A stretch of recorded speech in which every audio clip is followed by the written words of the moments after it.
In just 17 seconds, Jasmine Crockett rocked the room. $12 million meant for wounded veterans vanished, and then reappeared as a marble villa in Slovenia, signed by none other than Barron Trump. The color drained from Trump's face. Cameras kept rolling. But what Jasmine revealed next silenced everyone completely. The oversight chamber, usually dull with procedural snores and stale coffee breath, fell into a tense hush. Not the respectful kind, but the kind that comes right, before a crash. Suits lined the mahogany table, whispering behind folders or staring straight ahead as if they'd glimpsed something forbidden. Even the microphone seemed nervous. Then came the heels, 4 deliberate clicks on marble, not asking for silence, demanding it. Jasmine entered like she was rewriting history. In her hand, a thin brown envelope, boldly stamped Freedom Properties. 3 committee aides visibly flinched. She didn't look around. All eyes were already locked on her. Even the usually distracted press leaned in. At the far end, slouched like a man bored with democracy, sat Donald J. Trump, arms crossed, chin high, wearing that same defiant grin from rallies and headlines. 2 lawyers sat beside him, one whispering, the other already texting. Jasmine hadn't spoken, but Trump's lawyer had just pinged the Secret Service. She settled at her seat, adjusted the mic with surgical calm, and placed the envelope on the desk like it weighed 100 pounds. Then she smiled. "Hope everyone packed light," she said, voice calm but razor sharp. "Because today we unpack weight." A cough, a flashbulb. Jasmine planted both hands on the desk, grounding herself in concrete truth. Congressman Whitaker, a conservative pit bull from Georgia, leaned forward. "Another grandstanding stunt, Congresswoman?" Jasmine met the camera's gaze, cold and clear. "Only if exposing stolen veteran funds that turned into a marble palace in Slovenia is a stunt." Whitaker paled. Trump snorted. "Fake news. Folder. Another Democrat fairy tale." Jasmine didn't blink. She peeled back the envelope flap, one smooth motion, and slid out a single page. The chamber collectively inhaled. Official paper. Watermark crisp. She lifted it just enough to show the committee seal and a property code, then let the silence stretch. Reporters shifted. Trump's aide pulled out his phone. Texts flew. "She has the villa files. Where the hell did she get that code? A lobbyist." Near the back went pale. Jasmine tapped the envelope gently. "This is the first breadcrumb, $12 million rerouted from a veterans nonprofit to a shell company in the EU. The name on the DDBT matters. So does the timestamp." She paused, letting the question hang. Who's BT? And why had Trump's smile vanished? She didn't open the paper fully. Not yet. The real power was in the silence she weaponized. When she dropped the page on the desk, it landed like a gavel, a transaction log. Top, Freedom Properties, Nonprofit Trust. Bottom, 12E5, $10,000. Transferred to Primorza Holdings, Ljubljana, Slovenia. Dated July 4th. Signed off with a digital key linked to a private account tied to a legacy realignment initiative. Jasmine placed it under the document camera. The chamber monitors lit up like warning sirens. "Independence Day," she said. "Apparently, not for taxpayers." A ripple of discomfort. Congressman Harlow muttered. Whitaker scoffed. "You're telling me a veterans nonprofit sent $12 million overseas to buy what? Slovenian farmland?" Jasmine raised a brow, unfolded a satellite map, and flicked it open across her desk. She tapped a red circle, zooming in. A 3-story white estate with marble columns and a helicopter pad overlooking Lake Bled, a throne built on silence. The edge of the image, a stamp in Slovenian, property of BT. The laughter stopped. Trump leaned forward, squinting. Forgery. Photoshop. Total fraud. Jasmine clicked to the next image, a real estate title document. Slovenian government watermark intact.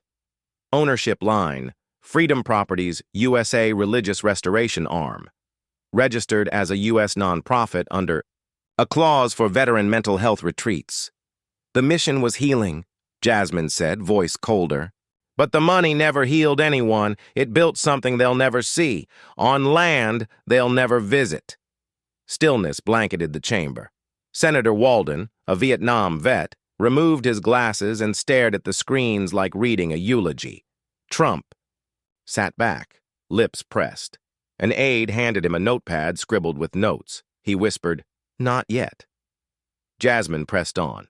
She pulled up Freedom Properties' 990 tax forms for the last 3 years. Domestic veteran housing. Faith-based healing programs. No mention of Slovenia. No foreign properties. No board minutes. No partner churches. No votes.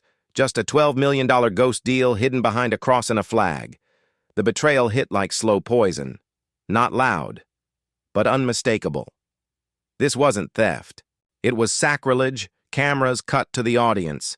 An older man in a U.S. Marine hat blinked slowly, stone-faced.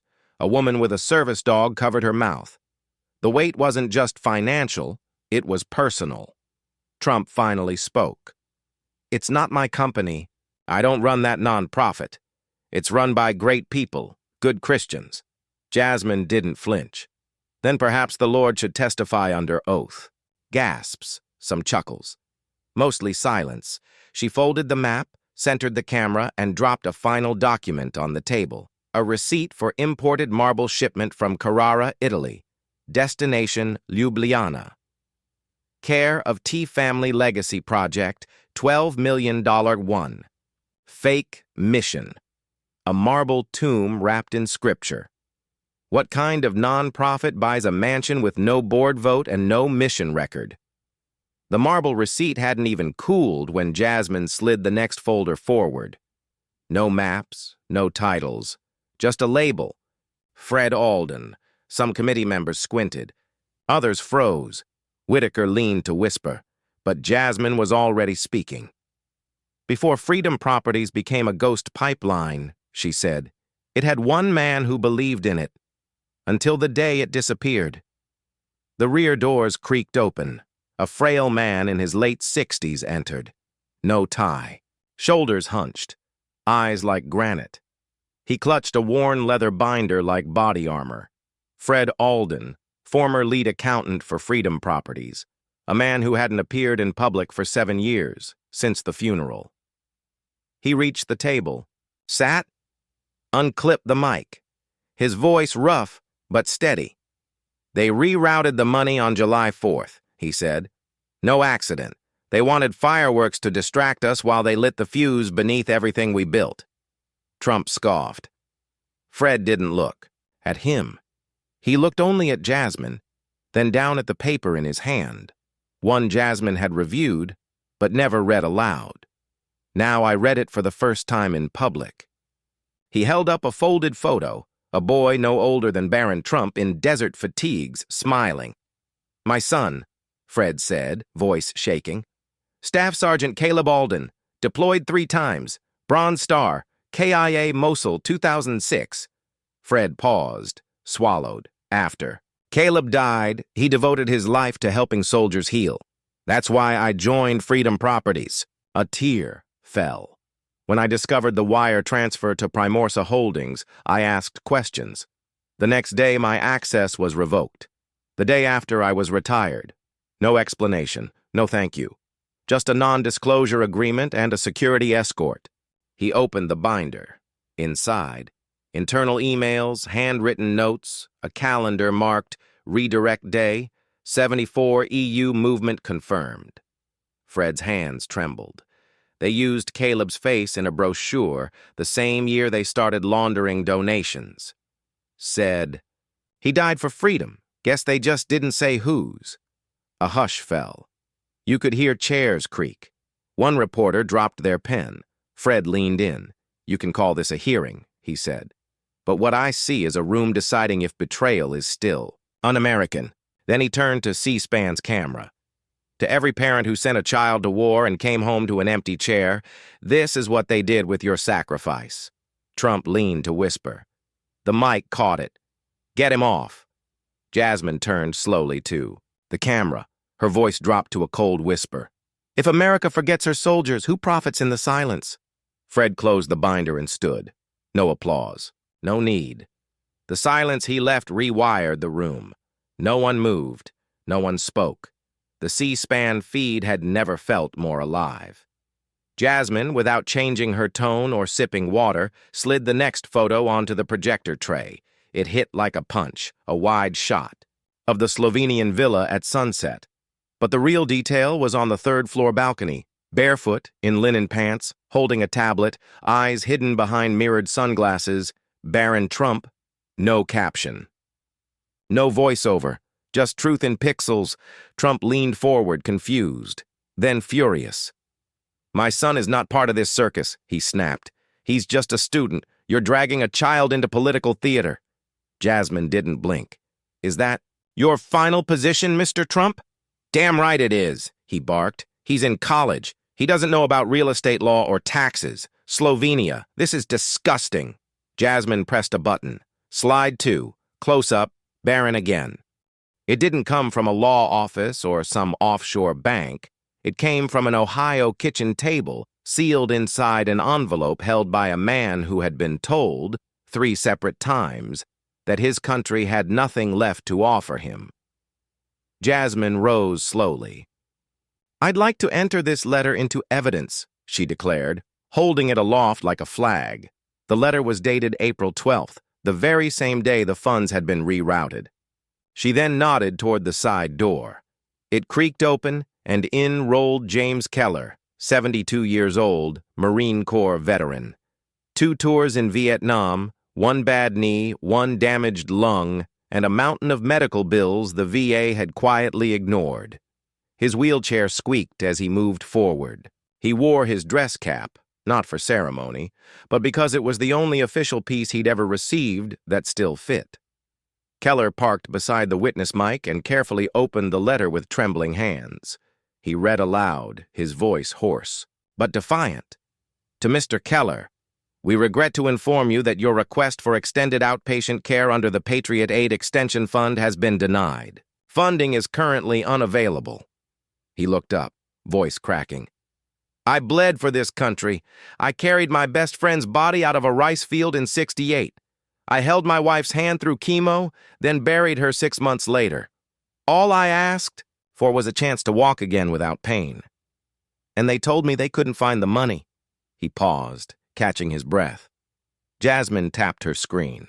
The chamber monitors lit up with a familiar line. Transaction ID 0412FP Slovenia. Amount $1,000 memo. Interior luxury completion, BT wing. Gasps erupted, no longer whispers but audible shock. A pen dropped in the press row. Keller stared at the screen a moment longer, then back at the committee. So that's where it went, he muttered. Not to wheelchairs, not to therapy, but to a damn wing of a house for a boy who's never worn a uniform, never lost a friend, never watched the flag folded for someone he loved. His hand trembled as he folded the rejection letter again. The room allowed him the time. Trump sat stone-faced, arms crossed. One of his aides whispered in his ear. He didn't react. Jasmine gently placed a hand on Keller's shoulder. Thank you for your service, she said quietly, then louder. Now we all know what your rejection letter paid for. She turned to the room, then the cameras. No rage. Just a still, searing calm. What if every denied veteran became a receipt? The image of James Keller folding that denial letter was etched into the chamber walls. His silence spoke louder than any headline ever could. But Jasmine knew grief without explanation was dangerous. It needed context. So she reached deeper into the foundation's cracks, past soldiers and villas, to reveal a darker truth about faith and what happens when even the pulpit becomes a mask. She motioned to the side doors once more.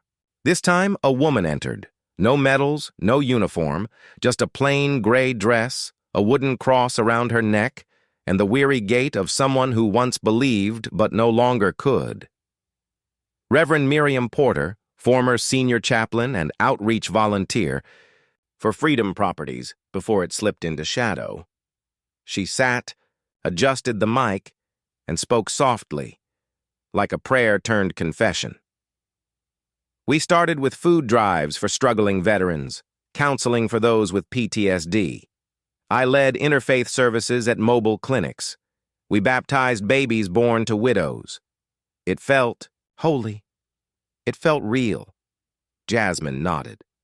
Miriam exhaled sharply, looking down for a moment. Then it changed. Quietly at first. Prayer circles replaced by donor luncheons. PTSD workshops rebranded as spiritual development weekends. No veterans came, just investors, donors, white tablecloths, and champagne. Her eyes glistened.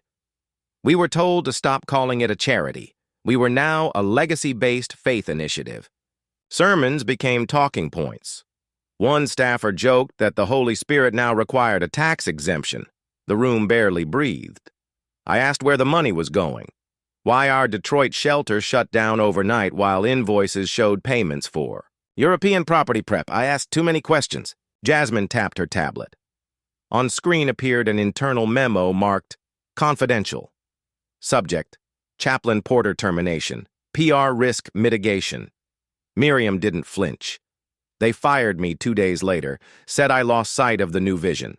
I lost my chapel. I lost my pension. And worst of all, I lost my faith that good intentions were enough. Trump shifted uneasily but said nothing. Miriam lifted the wooden cross around her neck. This was once all I needed. Now I wonder how many others wore symbols like this while signing off on marble sinks for someone else's heir. The committee remained silent. Not out of disrespect, but because what do you say when someone tells you the church itself was hollowed out? Jasmine leaned in. Reverend, in your view, what was the new mission of Freedom Properties? Miriam's eyes sharpened. To sanctify greed. To baptize theft in God's name. A collective shudder rippled through the room. Jasmine turned to the camera, voice steady, low. If even the chapel is used to launder power, what sacred space do we have left when God's house becomes a front for greed? Who lights the candles? By now, the marble villa in Slovenia was more than a headline. It haunted every corner of the hearing room. Jasmine had exposed the photos, wire transfers, emails, even flight logs. But there was one sound the American public hadn't heard. She tapped the mic. A voicemail from a U.S.-based freight logistics firm contracted to ship construction materials overseas. Origin, Ljubljana, Slovenia. Date, 2 days after the final payment to Primorsa Holdings cleared. A man's voice, thick accent, but clear. Yes, hello. Mrs. Trump would like more white marble for the entry stairs. The boy prefers gold fixtures now, especially in the master bath. I need confirmation before Friday. Please note, T Family Legacy Project, Phase 3. The room fell silent. Not a single movement. Not even from Trump. Jasmine let the words hang, then clicked to the next screen an invoice. Letterhead, Ljubljana Elite Designs. Client, T Family Legacy Project. Payment authorized by a U.S. attorney tied to the Trump Foundation. Amount, $49,000 wired from an account labeled Consulting FP Discretionary Trust. Mr. Trump, Jasmine said, calm but iron-edged, you've denied all connection to this property, these payments, this project. But here we have a Slovenian contractor referencing your wife, your son, and a name matching your foundation's legal trust, all within the same 72-hour window. Trump scoffed, waving a hand dismissively. Fake call. Probably AI. You people. Believe anything if it sounds foreign. Jasmine didn't flinch. So, you're saying someone impersonated your family, ordered custom marble, and charged it to an entity your lawyer authorized payment for? And you said nothing? She turned back to the screen.